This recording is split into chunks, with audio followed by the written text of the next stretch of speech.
আমরা এখন শুরু করবো হচ্ছে গ্রাহামস ল, মানে হচ্ছে ল অফ ডিফিউশন। আমরা এখন শুরু করবো গ্রাহামস ল, মানে হচ্ছে ডিফিউশন রেট। আমরা এখন শুরু করবো গ্রাহামস ল, মানে ডিফিউশন অ্যান্ড হচ্ছে ইফিউশন, মানে গ্যাসের ব্যাপন এবং হচ্ছে নিঃসরণ। তো অনেকের দেখা যায় ব্যাপন এবং নিঃসরণ মানে ডিফিউশন আর ইফিউশনের মধ্যে কিছু কনফিউশন থাকে। তো ব্যাপারটা হচ্ছে ব্যাপন মানে হচ্ছে যদি আমরা কিছু পাত্রে কিছু গ্যাস রাখি এবং সেই গ্যাসগুলো যদি কি হয়ে যায়, আপনা আপনি এখান থেকে ছড়িয়ে যায়। তো আমরা যদি এখানে কিছু গ্যাস রাখি, এখানে গ্যাসের ডেন্সিটি বা ঘনত্ব বেশি, আর চারপাশে গ্যাসের ডেন্সিটি বা ঘনত্ব কম। তো উচ্চ ঘনত্বের স্থান থেকে, মানে যেখানে গ্যাসের ডেন্সিটি বেশি, সেখান থেকে চারপাশে গ্যাসে ছড়িয়ে যাওয়াকে আমরা বলবো হচ্ছে ব্যাপন, এবং সেটা আপনা আপনি মানে নিজে থেকে। আর অনুব্যাপন বা হচ্ছে নিঃসরণ, সেটা হচ্ছে যদি আমরা একটা পাত্রে কিছু গ্যাস রাখি এবং এই পাত্রে যদি আমরা একটা ছোট ছিদ্র করে দিই, এরকম আর কি। এই পাত্রে গ্যাস আছে, যদি আমরা এখানে একটা ছোটো ছিদ্র করে দিই তাহলে কি হবে, এখান দিয়ে গ্যাস খুব জোরে বের হয়ে যাবে, তাই না? এটাকে বলা হচ্ছে নিঃসরণ বা হচ্ছে অনুব্যাপন বা হচ্ছে ইফিউশন। তো এটা হচ্ছে আমাদের ডিফিউশন, যেটা আপনা আপনি হয়, ডিফিউশন বা হচ্ছে ব্যাপন, যেটা আপনা আপনি হয়। আর এটা হচ্ছে নিঃসরণ বা হচ্ছে ইফিউশন, যেটা হচ্ছে প্রেশারের কারণে হয়। এখানে ভিতরে প্রেশার বেশি, যার কারণে প্রেশারের কারণে গ্যাস এই ছিদ্র দিয়ে কী হয়ে যাবে, বের হয়ে যাবে। এটা হচ্ছে ইফিউশন। এখন আমরা পড়বো হচ্ছে ডিফিউশন রেট। কি পড়বো? ডিফিউশন রেট বা হচ্ছে ব্যাপন হার। তো ব্যাপন হার বা হচ্ছে ডিফিউশন রেট আসলে কি? আমরা যখন কোনো কিছু রেট বের করি বা হার বের করি, তখন আসলে কি করি, সময় দিয়ে ভাগ দিই, তাই না?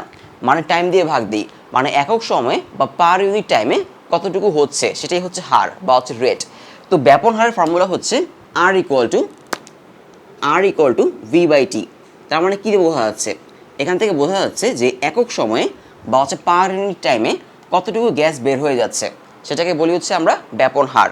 তো এখন ধরলাম যে এখান দিয়ে পার ইউনিট টাইমে, বা ধরলাম যে 5 মিনিটে কত, 5 মিনিটে 10 লিটার গ্যাস এখান দিয়ে বের হয়ে গেল। তাহলে তার জন্য ব্যাপন হার কী হবে? 5 মিনিটে 10 লিটার গ্যাস, সো হচ্ছে 5, 10 ডিভাইড কত, 5, তাই না? তার মানে 2 লিটার পার হচ্ছে মিনিট, তার ব্যাপন হার। তার মানে ব্যাপন হার হচ্ছে আমাদের আর ইকুয়াল টু কত, ভি বাই টি। এখন ব্যাপন হার শুধু হচ্ছে, এটা ব্যাপন হারের ফর্মুলা আর কি, নর্মাল ফর্মুলা, যে আর equal to V by T. এখন ব্যাপন হার একটা গ্যাসের কিছু জিনিসের উপর ডিপেন্ড করে, সেটা হচ্ছে 1 নাম্বার আণবিক ভরের উপর। কিসের উপর? আণবিক ভর। কারণ চিন্তা করে দেখো, কোনো গ্যাসের ভর যদি বেশি হয় তাহলে কিন্তু সে কম ছড়িয়ে যাবে, তাই না? তার ভর বেশি হলে সে ছড়াবে কম, আর সে যদি ছড়ায় কম, মানে সে যদি এখান দিয়ে বের হয় কম, তাহলে তার ব্যাপন হার বা ডিফিউশন রেট কম হবে, তাই না? হয়তো 5 মিনিটে ও বের হচ্ছে 10 লিটার, তাই না? আর যেই গ্যাসের ভর বেশি বা ম্যাস বেশি, সে 5 মিনিটে হয়তো 8 লিটার বা 5 লিটার বা 4 লিটার বের হবে, তাই তো? সো ব্যাপন হারের সাথে আমরা এখন দেখব যে ব্যাপন হারের সাথে ভরের সম্পর্কটা হচ্ছে বর্গের ব্যস্তানুপাতিক, এরকম। মানে হচ্ছে ইনভার্সলি প্রপোর্শনাল, কিন্তু রুটের ইনভার্সলি প্রপোর্শনাল আর কি। সেটাকে বলে বর্গের ব্যস্তানুপাতিক। মানে ভর যদি বাড়ে ব্যাপন হার কী হয়ে যাবে, কমে যাবে। তো এটার উপর ডিপেন্ড করে, আরও কিছু জিনিসের উপর ডিপেন্ড করে, সেটা হচ্ছে ঘনত্বের উপর বা হচ্ছে ডেন্সিটির উপর। কারণ আমরা জানি যে ঘনত্ব ইকুয়াল টু কি, ঘনত্ব ইকুয়াল টু ভর বাই আয়তন। আমাদের ডেন্সিটি ইকুয়াল টু কি, ম্যাস বাই ভলিউম। তো খেয়াল করে দেখো, এখানে ডেন্সিটি আর ম্যাস কি, প্রপোর্শনাল, তাই না? তো ব্যাপন হার বা ডিফিউশন রেট যদি আমাদের ম্যাসের কি হয়, ইনভার্সলি প্রপোর্শনাল হয়, মানে ব্যস্তানুপাতিক হয়, তাহলে ডেন্সিটির সাথেও কী হবে, বর্গের ব্যস্তানুপাতিক হবে, এরকম আর কি। কোনো গ্যাসের যে ডেন্সিটি, এই ডেন্সিটির সাথে কি, ব্যাপন হারটা বর্গের ব্যস্তানুপাতিক। আরেকটা ব্যাপার আছে, সেটা হচ্ছে আমাদের সময়ের সাথে কী হবে, ব্যস্তানুপাতিক হবে। ক্লিয়ার? তাহলে দেখো আমরা এখান থেকে লিখতে পারি, মানে হচ্ছে এই যে এই স্থান থেকে আমরা লিখতে পারি হচ্ছে, যেহেতু আর হচ্ছে কি ভরের সাথে ব্যস্তানুপাতিক, তাই না? সো যদি দুইটা গ্যাস হয়, তাদের জন্য আমি লিখতে পারি হচ্ছে R1 by R2 equal to √M2 by হচ্ছে M1। মানে R1 যার ব্যাপন হার, তার ভর হচ্ছে M1, R2 যার ব্যাপন হার বা ডিফিউশন রেট, তার ভর হচ্ছে M2। আর এখানকার জন্য কি লিখতে পারি, মানে ঘনত্বের জন্য সেম জিনিস লিখতে পারি, যে R1 বাই হচ্ছে R2 √D2 বাই হচ্ছে D1। আর সময়ের জন্য লিখতে পারি হচ্ছে R1 by R2 equal to T2 by হচ্ছে T1। ক্লিয়ার? এটা আরেকটা ব্যাপার আছে, মানে আরেকটা ফর্মুলা আছে, সেটা হচ্ছে এরকম, যে R1 by R2 equal to L2 by হচ্ছে L1। এটা হচ্ছে লেন্থ বা হচ্ছে দৈর্ঘ্য। এটা কীরকম, ধরো একটা এরকম, যদি তুমি একটা নল নাও বা একটা পাইপ নাও, তো তোমাদের ক্লাস 9-10 এটা ছিল এবং ইন্টারেও আছে। এই পাইপে ধরো এদিকে নিলাম হচ্ছে আমি কিছু HCl, আর এদিকে নিলাম হচ্ছে আমি কিছু NH4Cl, সরি, এখানে নিলাম কিছু NH3। ক্লিয়ার? এখন যেটা হবে, এই যে HCl এর কী হবে, এখান থেকে ব্যাপন হবে, আর NH3 কী হবে, এখান থেকে ব্যাপন হবে, তাই তো? তো ব্যাপন হয়ে তারা হয়তো কোনো জায়গায় এসে মিলবে, তাই না? তো তারা হচ্ছে এই পাশ থেকে এসে কোনো জায়গায় এসে, আর সেই পাশ থেকে আসলো, এসে এখানে মিলল। এখন দেখো, একজন কিন্তু বেশি দূরত্ব গেল, তাই না? একজন বেশি দূরত্ব গেল, আরেকজন কি কম দূরত্ব গেল। তো যার ভর কম বা ম্যাস কম সে কিন্তু যাবে বেশি দূরত্ব, আর যার ভর বেশি বা ম্যাস বেশি সে যাবে কম দূরত্ব, তাই না? তো ম্যাসের সাথে বা হচ্ছে ভরের সাথে তাদের দৈর্ঘ্যটা, মানে কতটুকু সে যাচ্ছে, সেটা কিন্তু ব্যস্তানুপাতিক বা হচ্ছে ইনভার্সলি প্রপোর্শনাল। সো আমি লিখতে পারি যে R1/R2 = L2/L1। মানে যদি R2 যদি হয় NH3 এর, R2 যদি NH3 হয়, তাহলে তার জন্য দৈর্ঘ্য হবে কত? L2, সেটা বেশি হবে। আর R1 যদি হয় HCl এর মানে হচ্ছে ব্যাপন হার, তাহলে L1 হবে তার অতিক্রান্ত দূরত্ব, মানে এতটুকু আর কি, সেটা কম হবে কারণ তার ভর বেশি, এটাই আর কি। তো দূরত্বের সাথে কী হয়, ব্যাপন হার ব্যস্তানুপাতিক হয়। তো আমরা এখন এই যে এই তিনটা ফর্মুলা দেখলাম, এখান থেকে আমরা কি লিখতে পারি? আমরা আলটিমেটলি লিখতে পারি হচ্ছে R1/R2 = √M2 হচ্ছে M1 = √D2 হচ্ছে D1 = T2 হচ্ছে T1। এটা হচ্ছে আমাদের নর্মালি ব্যাপন হারের সূত্র। ক্লিয়ার? তো এই যে R1 অলওয়েজ মনে রাখতে হবে, এই যে R1 এবং R2 মানে কিন্তু আসলে B/T। তোমাকে যদি কোনো গ্যাসের জন্য যে এত মিনিটে এত লিটার গ্যাস কি হয়ে যায়, ব্যাপিত হয় বা ডিফিউশন হয়, তখন তোমাকে এই যে B/T করে আর বের করে এখানে বসাতে হবে। আমি এখন তোমাদের দুইটা এক্সাম্পল ম্যাথ দেখাবো, দুইটা খুবই গুরুত্বপূর্ণ এক্সাম্পল ম্যাথ দেখাবো, এবং সেখানে আমরা এই যে এই ফর্মুলাগুলো ইউজ করব। তো প্রথম ম্যাথে আসি, প্রথম এক্সাম্পল ম্যাথ, সেখানে কি বলা হচ্ছে? প্রথম এক্সাম্পল ম্যাথ খুবই সিম্পল একটা ম্যাথ। দেখো, এখানে বলা হচ্ছে 5 মিনিটে, কি বলা হচ্ছে? 5 মিনিটে 1 লিটার H2 গ্যাস কি হয়? H2 গ্যাস ব্যাপিত হয়। মানে 5 মিনিটে 1 লিটার H2 গ্যাস কী হয়ে যায়? বের হয়ে যায় এখান থেকে। ক্লিয়ার? তার মানে আমরা কি বের করতে পারবো? খেয়াল করে দেখো, H2 এর জন্য আমরা ব্যাপন হার বের করতে পারবো, তাই না? আচ্ছা, এখন বলা হচ্ছে একই সময়ে কি পরিমাণ অক্সিজেন গ্যাস এখান থেকে বের হয়ে যাবে। একই সময় মানে আসলে কি? Same time. একই সময়ে কতটুকু O2 গ্যাস বের হয়ে যাবে, কতটুকু O2 গ্যাস বের হবে, তাই না? এটা বের করতে বলা হচ্ছে। তাহলে আমরা কোন ফর্মুলা অ্যাপ্লাই করব? যেহেতু আমরা গ্যাসের নাম জানি, খেয়াল করে দেখো, যেহেতু আমরা গ্যাসের নাম জানি, তাহলে অবশ্যই আমাকে এই যে এটা চুজ করতে হবে, এইটা চুজ করতে হবে। বিষয়টা ক্লিয়ার? এটা চুজ করতে হবে। তার সাথে কোনটা চুজ করব? আমাদের টাইম দেওয়া আছে, কিন্তু টাইমটা আসলে টাইমটা সেম। আবার ডেন্সিটি দেওয়া নেই, সো এটা আমরা চুজ করব না, আমরা ব্যাপন হারটাই চুজ করব, এটা চুজ করব। মানে ফর্মুলা লিখবো হচ্ছে R1/R2 = √M2 হচ্ছে M1। তো বোঝার সুবিধার জন্য আমি এখানে লিখি হচ্ছে H, আর এখানে হচ্ছে O। তার মানে এটা হচ্ছে O আর এটা হচ্ছে H। এটা অক্সিজেনের ব্যাপন হার, এটা হচ্ছে অক্সিজেনের ভর, এটা হাইড্রোজেনের ব্যাপন হার, এটা হাইড্রোজেনের ভর। এখন আমরা কিন্তু চাইলে হাইড্রোজেনের জন্য কী বের করতে পারি? তার ব্যাপন হার বের করতে পারি। একটু আগে আমি যেটা বললাম, যদি টাইম আর ভলিউম দেওয়া থাকে, এখান থেকে তুমি ব্যাপন হার বের করতে পারবা তার। মানে RH = কী হবে? V/T। তার মানে হচ্ছে 1 লিটার হচ্ছে 5 মিনিট। তো আলটিমেটলি কত হবে তার ব্যাপন হার?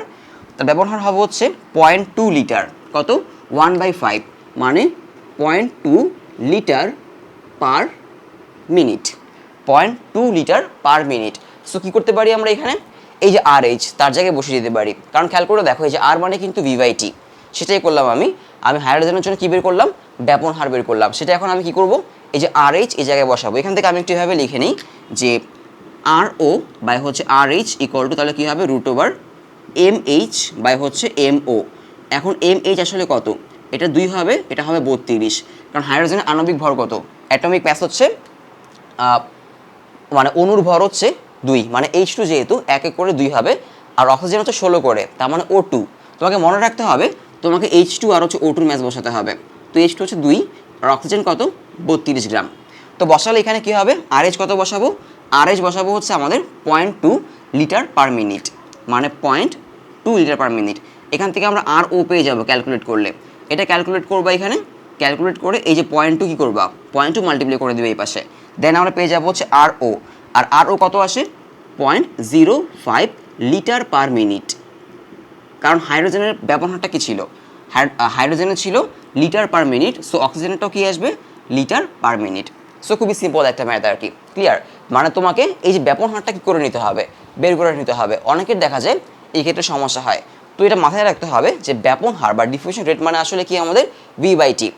এবার আমরা নেক্সট ম্যাথে যাব, খুবই গুরুত্বপূর্ণ একটা ম্যাথ, এবং ব্যাপন হার থেকে এই ম্যাথটা সবচেয়ে বেশি আসে, এই ম্যাথটা সবচেয়ে বেশি আসে। তো আমি নেক্সট এক্সাম্পল ম্যাথটাতে আমি যাই, সেখানে কি থাকবে, দুইটা গ্যাস থাকবে। কয়টা গ্যাস থাকবে, দুইটা গ্যাস থাকবে, এবং তোমাকে বলবে যে কোন গ্যাসের ব্যাপন হার বেশি সেটা বের করে দেখাও।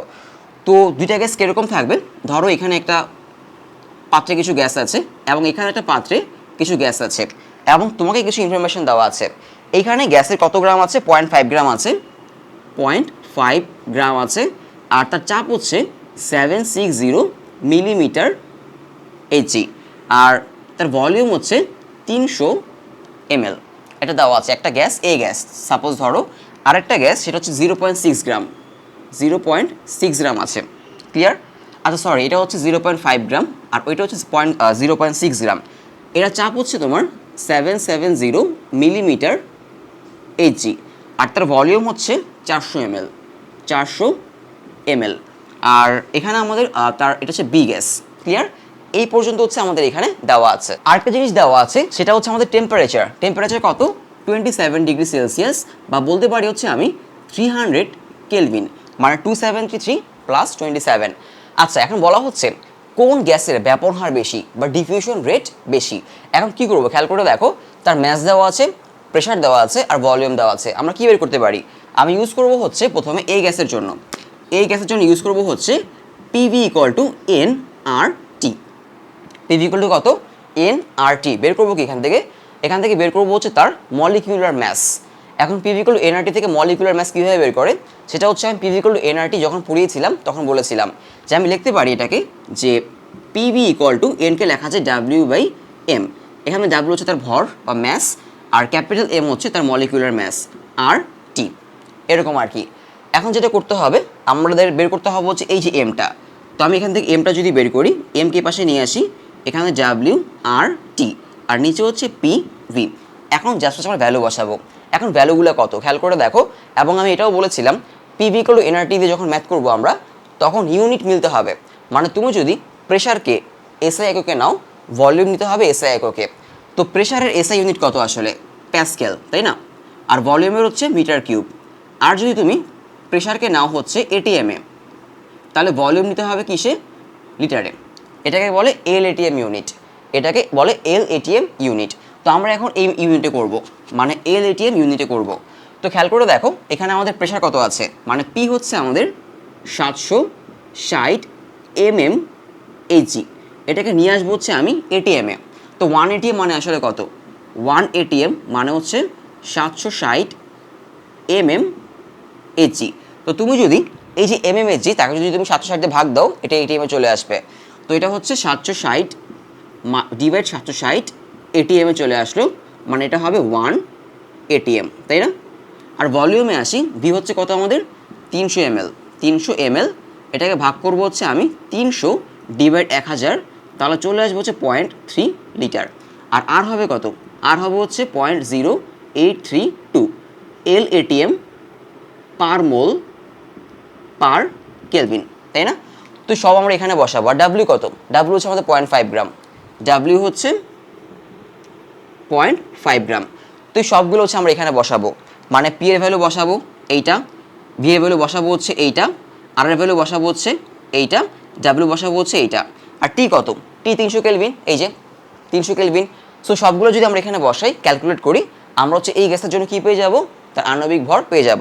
তো এই গ্যাসের জন্য আণবিক ভরটা হয় হচ্ছে এরকম, আমি আর বসালাম না, আমি লিখে দিচ্ছি। এই গ্যাসের জন্য আমাদের আণবিক ভরটা আসবে হচ্ছে M1, মানে যেটা আসবে 41 গ্রাম। কত আসবে, 41 গ্রাম। তো সেমভাবে হচ্ছে আমি কাজ করবো হচ্ছে বি গ্যাসের জন্য। এখন কাজ করলাম হচ্ছে এই গ্যাসের জন্য, আর এখন কাজ করব সেমভাবে বি গ্যাসের জন্য কাজ করব, তাই না?